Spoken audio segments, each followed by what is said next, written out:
अस्सलाम वालेकुम नाज़रीन। अफगान तालिबान जो आज से महज 20 साल कबल इस खित्ते की एक ऐसी अक़लियत समझे जाते थे जिन्हें मसल देने की ख्वाहिश दुनिया के हर मुल्क की थी, क्योंकि ये ख्वाहिश दुनिया की सुपर पावर अमेरिका की थी। अलबत्ता यही अफगान तालिबान है, यही दुनिया है, और इस वक्त अफगान तालिबान पूरे अफगानिस्तान पर बिला शिरकत गैर काबिज हो चुके हैं। अफगानिस्तान में अफगान तालिबान की हुकूमत को तकरीबन 3 साल होने को आए हैं, और इन 3 सालों में अफगान तालिबान ने ऐसे ऐसे काम किए हैं जिन्हें देखकर दुनिया हैरान और परेशान रह गई है। न सिर्फ ये कि अफगानिस्तान में सूदी बैंक्स अभी तक कायम नहीं किए गए, इसके बावजूद अफगानी मईशत दिन दुगनी रात चौगनी तरक्की कर रही है, बल्कि इसके साथ साथ अफगानिस्तान में तालीम, सेहत और इंफ्रास्ट्रक्चर पर हंगामी बुनियादों पर काम किया जा रहा है। आप यूं समझिए कि हर गुजरते दिन के साथ अफगानिस्तान में तकरीबन 1000 नई नौकरियां पैदा हो रही हैं। इससे आप अंदाजा कर सकते हैं कि आने वाले वक्त में हम अफगानिस्तान को किस कदर तरक्की याफ्ता और खुशहाल देखने वाले हैं। अलबत्ता इसके साथ साथ अफगानिस्तान अपने असले और फौजी मयार के लिहाज से भी दुनिया की टॉप लिस्टों में नजर आने लगा है, और ये कम से कम अमरीकी ब्लॉक के ममालिक और यूरोपीय ममालिक के लिए कोई अच्छी खबर नहीं है। अलबत्ता इस बात का क्या किया जाए कि अफगान तालिबान का ये असलहा और इनके पास मौजूद जदीद तरीन आलात खुद अमरीकी सिपाहियों की भुखलाहट का नतीजा है। आखिर अफगान तालिबान ने अपनी मिलिट्री को किस तरह से ऑर्गेनाइज किया है और इनके पास किस किस्म का असलहा मौजूद है, ये जानना यकीनन दिलचस्पी से खाली नहीं होगा। तो चलिए आज की इस वीडियो का बाकायदा आगाज करते हैं और आपको अफगान मिलिट्री के साथ साथ अफगान तालिबान की इंतजामी हिकमत अमली के बारे में भी बताते हैं।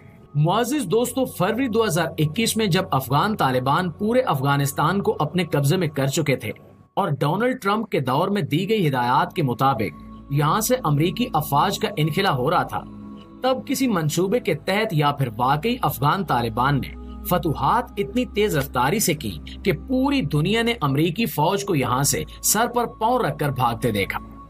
अमरीकी C-130 त्यारे जो यहाँ पर कार्गो और यहाँ पर फंसे हुए अमरीकी फौजियों को निकालने के लिए आए थे, उनके साथ लटकते हुए अफगान शहरी पूरी दुनिया ने देखे।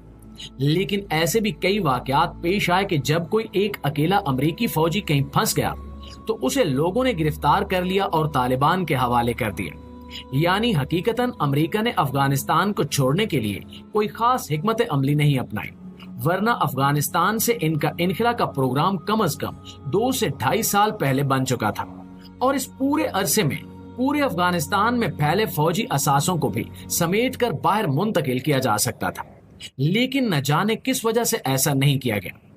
अफगानिस्तान में अफगान तालिबान की लड़ाई महज अमरीकी फौजियों के साथ ही नहीं थी, बल्कि अमरीका की मुआवनत से तैयार करदा अफगान फौज से भी थी, जो अफगानी सदर अशरफ गनी की क़यादत में अफगान तालिबान को जड़ से उखाड़ने की कोशिश कर रहे थे। अलबत्ता हैरत की बात यह थी कि फरवरी 2021 में जब अफगान फौज के खिलाफ अफगान तालिबान लड़ रहे थे तो अफगान फौज को अमेरिका की तरफ से किसी भी किस्म की कोई मदद या कमक नहीं मिल रही थी। यही वजह है कि अफगान तालिबान अफगानी फौज को तकरीबन हर मुहाज पर शिकस्त देते रहे और इनसे मिलने वाला असलहा बतौर माल गनीमत इकट्ठा किया जाता रहा। अफगान तालिबान ने अफगानी फौज को अमेरिका की तरफ से मिलने वाली जदीद तरीन लाखों राइफल्स, मशीन गन्स और हजारों की तादाद में बख्तर बंद फौजी गाड़ियां, टैंक्स और ट्रांसपोर्टर गाड़ियां वगैरह अपने कब्जे में की। इनको बेशुमार तादाद में अमेरिका की तरफ से अफगान फौज को फ्राहम किए गए हेलीकॉप्टर्स और दीगर ट्रांसपोर्ट एयरक्राफ्ट भी हासिल हुए। काबुल में दाखिले के बाद जहां एक तरफ पूरे अफगानिस्तान में अमली तौर पर अफगान तालिबान की हुकूमत कायम हो गई, तो दूसरी तरफ उस वक्त बचे कुचे अमरीकी फौजियों को तेजी से अफगानिस्तान से बाहर निकालने का काम जारी था। इसी असना में अफगान तालिबान ने पूरे अफगानिस्तान में एक तरह का सर्च ऑपरेशन शुरू कर दिया, और जहां जहां इन्हें शक था कि अमरीकी फौजों ने यहाँ पर अपना असलहा रखा होता है, यानी असले के डिपो और गोदाम वगैरह, उन पर हमले करना शुरू कर दिए। ये हमले इन्हें तबाह करने के लिए नहीं, बल्कि इन असासाजात को अपने कब्जे में लेने के लिए थे। यहाँ से अफगान तालिबान को बेशुमार मिकदार में असलहा मिला, जिनमें जदीद तरीन स्नाइपर राइफल्स, जासूसी के आलात, नाइट विजन गॉगल्स और इस तरह की दीगर चीजें शामिल थी। वहीं पर इन्हें बहुत सारे त्यारों, टैंकों, बख्तरबंद गाड़ियों और ट्रांसपोर्ट व्हीकल्स के साथ साथ इनके पार्ट्स भी बड़ी मिकदार में दस्तयाब हुए। ये एक लिहाज से अफगान तालिबान की न सिर्फ अस्करी फतह थी, बल्कि माल गनीमत के लिहाज से भी अफगान तालिबान दुनिया की पहली ताकत बन गए थे। जिन्होंने माल गनीमत में हासिल करदा असले से अपनी नई फौज को मुनज़्ज़म किया। नाज़रीन गिरामी, यहाँ ये बात काबिल जिक्र है कि अफगान तालिबान की ये फौज इस लिहाज से पूरी दुनिया में मुनफरिद है कि इस फौज ने दुनिया में कहीं से भी असलहा नहीं खरीदा और महज माल गनीमत से हासिल करदा असले की बुनियाद पर दुनिया की टॉप आर्मीज में अपना नाम दर्ज करवा लिया है। इस वक्त दुनिया में असले की मिकदार और क्वालिटी के लिहाज से अफगान तालिबान टॉप 20 में आ चुके हैं। अगर हम इस असले की क्वालिटी की बात करें तो इस लिहाज से भी अफगान तालिबान के पास मौजूद असलहा क्वालिटी के लिहाज से दुनिया के कई ममालिक को पीछे छोड़ देता है। यहाँ तक कि जर्मनी, फ्रांस और बरतानिया वगैरह तक के बने हुए असले अमरीकी असले के सामने कुछ भी नहीं है। दूसरी तरफ अमेरिका ने अपना यही जदीद तरीन असलहा साबिक अफगान फौज को भी फराहम किया था, जिन्हें शिकस्त देकर तालिबान ने इनसे ये असलहा हासिल कर लिया। दूसरी तरफ अफगान हुकूमत इस वक्त अमरीकी असलहा चाइना को भी फरोख्त कर रही है और बदले में चाइना से भी असलहा हासिल कर रही है। अब चाइना को ये अमरीकी असला इसलिए फरोख्त किया जाता है ताकि चाइना इस असले की बुनियाद पर अपने असले के मयार को बेहतर बना सके और चाइना जवाबी तौर पर तालिबान को इनका मतलूबा एमुनिशन फराहम कर रहा है ताकि मुसलसल इस्तेमाल से इनका एमुनिशन खत्म ना हो जाए। इस लिहाज से तालिबान को दोहरा फायदा हो रहा है। इसके अलावा दुनिया की मायानाज असाल्ट राइफल्स और स्नाइपर राइफल्स भी तालिबान के हाथ लगे हैं, जिनकी रेंज 2000 मीटर से लेकर 4000 मीटर तक है। इस सब के ऊपर इन राइफल्स और असाल्ट राइफल्स को सॉफ्टवेयर की मदद से चलाने की सहूलत अफगान तालिबान के जानी नुकसान को कम से कम कर देती है।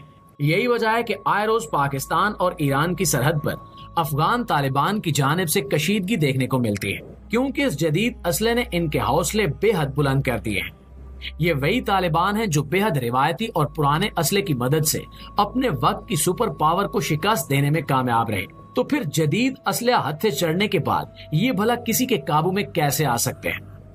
दूसरी जानिब अमरीकी अफवाज के छोड़े हुए ट्रेनिंग मैनुअल्स, जिनके मुताबिक अफगान फौज को ट्रेन किया जाता था, वही मैनुअल इस्तेमाल करते हुए अफगान तालिबान अपनी फौज को भी जदीद बुनियादों पर तरबियत दे रहे हैं। अफगान तालिबान दुनिया के सामने मुख्तलिफ मौके पर अपनी ताकत और असले की नुमाइश का इजहार करते रहते हैं ताकि दुनिया वाले इस भरम में न रहें कि ये तालिबान वही हैं जिन्हें जदीद असले का इस्तेमाल नहीं आता, जिससे ये अंदाजा लगाया जा सकता है कि तालिबान में किसी भी लिहाज से फनी सलाहियतों की कमी नहीं है और इनके पास हर किस्म का काम करने वाले लोग मौजूद हैं। सोने पर सुहागा ये कि इस वक्त चाइना भी खुलकर अफगान तालिबान की मदद कर रहा है। आने वाले वक्त में अफगान आर्मी इस खित्ते की एक ऐसी आर्मी बन सकती है जो शायद अपने असले की क्वालिटी और तरबियत के लिहाज से दुनिया की टॉप 5 आर्मीज में शुमार होने लगे। अब देखना यह है कि वक्त के साथ साथ तालिबान अपने आप को मजीद कितना बेहतर कर सकते हैं।